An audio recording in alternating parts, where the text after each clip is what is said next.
Bonjour, bienvenue sur ma chaîne. Alors aujourd'hui nous sommes ensemble pour le réassemblage de ce différentiel Torsen type 2. Donc malheureusement chez Mazda je n'ai pas pu trouver les pièces pour réfectionner ce différentiel, elles ne sont pas disponibles. Si quelqu'un regarde cette vidéo et peut m'avoir les bacs d'origine et toutes les pièces internes de ce différentiel pour pouvoir le réfectionner, qu'il n'hésite pas à me contacter, laisser un message dans les commentaires. Je suis intéressé par trouver des bagues d'origine pour pouvoir le refaire avec les pièces d'origine tout simplement. Sinon ça veut dire que ces différentiels ne sont pas refaisables, qu'il faut en acheter des neufs ou qu'il faut en trouver un qui soit en meilleur état.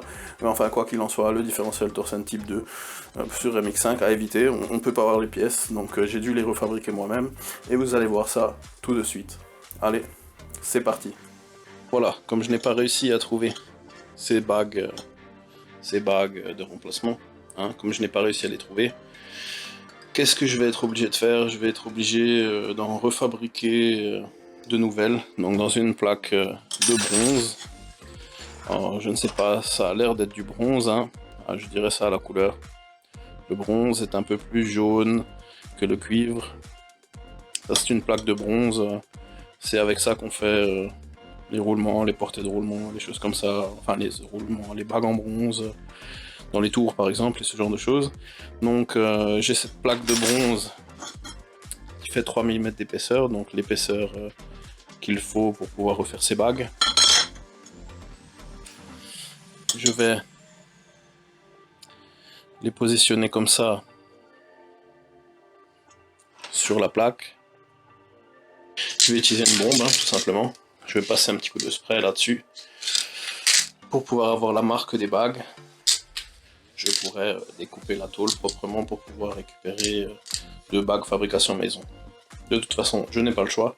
Comme chez Mazda, ils ne fournissent plus les pièces pour réparer ce différentiel, je vais être obligé de les refaire moi-même ou de jeter le différentiel, parce que je ne veux pas rouler avec un différentiel qui a du jeu. Le jeu dans le cardan provoque des vibrations dans le train arrière, parce que quand le cardan a du jeu, ça fait vibrer le cardan, et donc on n'arrive pas à avoir un train arrière stable et qui ne vibre pas. On a des vibrations dans la transmission, et ça vient en partie du fait que ces bagues sont foutues. Voilà. Alors, voilà, c'est parti.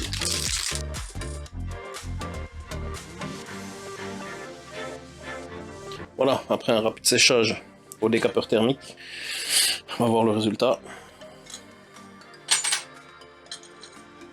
Voilà, on a la trace approximative des deux bagues, et je vais pouvoir percer ici au milieu. Utiliser une fraise carbure sur un moteur de fraiseuse, hein, tout simplement, c'est une fraise droite. Voilà, fraise droite, pour pouvoir fraiser l'intérieur. Et je vais faire une amorce avec une perceuse à colonne, percer un ou deux trous, ensuite y aller à la fraise pour finir la partie intérieure de la bague. Et la partie extérieure de la bague, ce sera à la lime et à la meule pour que ce soit bien clean. Voilà, alors j'espère que je vais pas trop galérer, c'est quand même du 3 mm d'épaisseur, donc ce sera pas si facile que ça.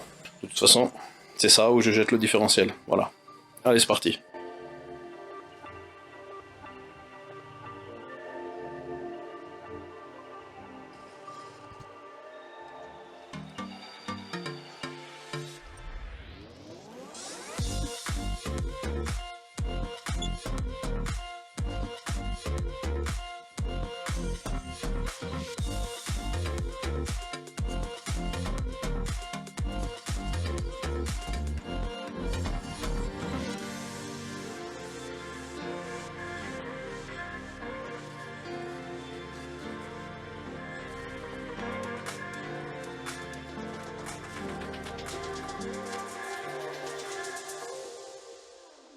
Et voilà.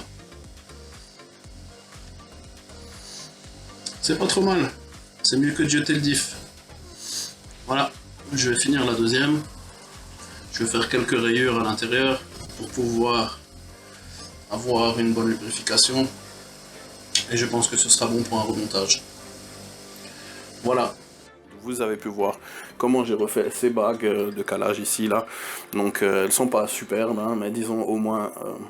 je vais pouvoir réutiliser ce différentiel, ça m'évitera de le jeter à la poubelle. On va procéder au démontage de ce différentiel ici. On va récupérer donc, comme je l'avais déjà dit précédemment, la couronne de différentiel plus le boîtier de différentiel. Et on va réinstaller ce différentiel Torsen dans ce boîtier. Je vais rapprocher la caméra pour que vous puissiez voir un petit peu mieux ce que je vais faire. Et je vous retrouve dans un instant, c'est parti. Comme l'autre, je vais vous démonter ça en timelapse, on va pas vous embêter très longtemps, on va faire ça vite. Je vais tout démonter, je vais enlever les vis, je vais enlever le différentiel et je vais aller récupérer, démonter la couronne dans mon autre atelier avec le gros étau. Je vais faire ça très vite et on se retrouve juste après. Allez, c'est parti.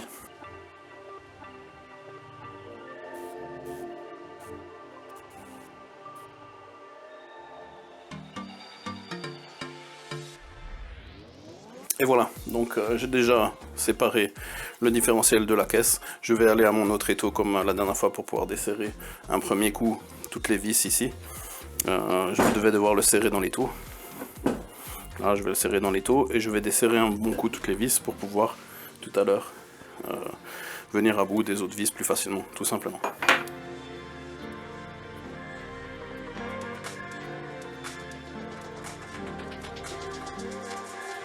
Et voilà, le différentiel est démonté. On peut voir les pignons ici qui tournent.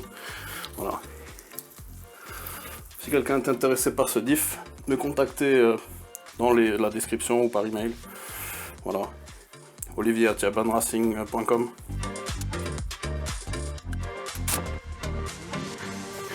Donc maintenant, je vais prendre un peu d'essence et je vais un petit peu nettoyer l'intérieur du carter, enlever les restes d'huile.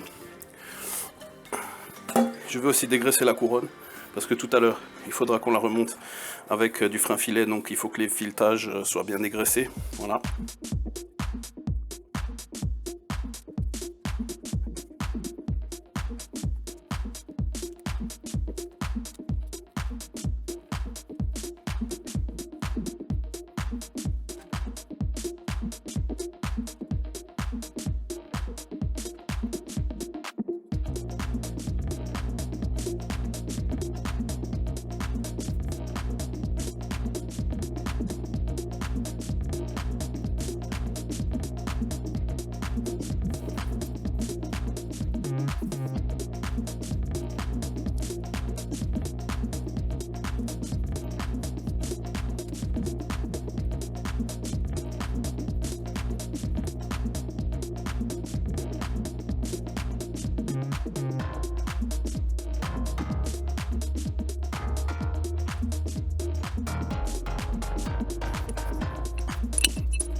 Voilà, maintenant j'ai réussi à refermer la caisse du différentiel. Je vais mettre les boulons,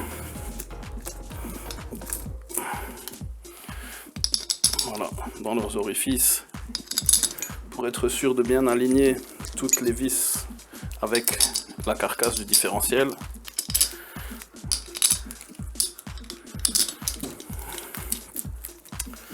Voilà.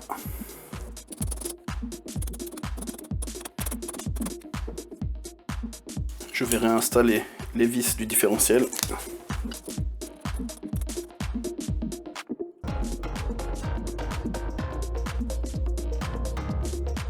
Et voilà, je viens de remonter le différentiel. Je l'ai testé. Je l'ai installé ici sur un cardan. Il fonctionne très bien, pas de problème. Voilà. Impeccable. Voilà, dégraisser un petit peu le plan de la couronne. Voilà.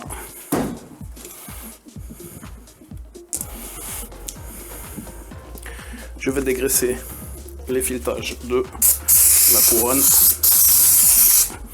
Il est très important de dégraisser les filetages avant de les installer avec du frein filet.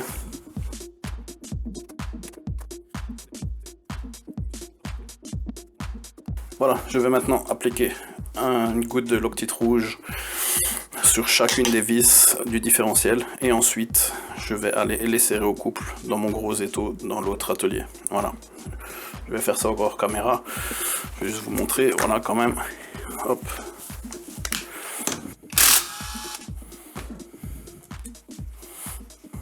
Parce que la couronne, si elle se barre, c'est la transmission qui explose, donc n'ayez pas peur d'en mettre.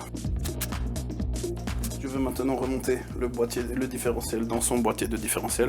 La couronne est serrée au couple, toutes les vis sont munies de frein filet rouge. On va réinstaller ça à l'intérieur du bloc différentiel. Je vais faire le jeu, remonter le cache et ce sera terminé. Voilà, je vais faire ça rapidement.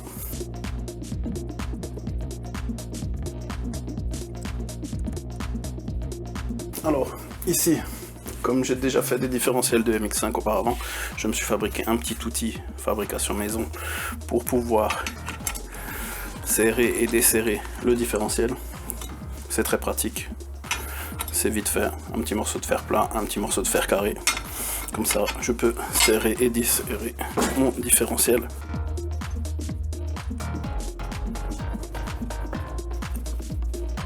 Alors voilà, comme j'ai l'habitude, je règle ça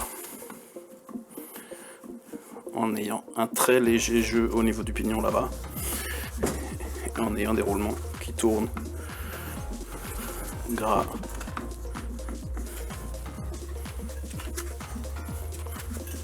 Voilà. Ça tourne super. Et voilà, il me reste plus qu'à serrer au couple, remettre les petites pattes qui empêchent de tourner, pattes à joint, remettre le cache. Je vais faire ça rapidement et on se retrouve après. Je viens de finir le remontage du différentiel. J'espère que la vidéo vous a plu. Si la vidéo vous a plu, mettez des pouces vers le haut. Si la vidéo ne vous a pas plu, mettez des pouces vers le bas. Abonnez-vous si vous voulez voir la suite du montage de ma MX5 sur laquelle je vais poser ce différentiel arrière. J'espère que vous n'aurez pas les mêmes galères que moi avec les différentiels. Je vous dis à la prochaine. Ciao, bye bye.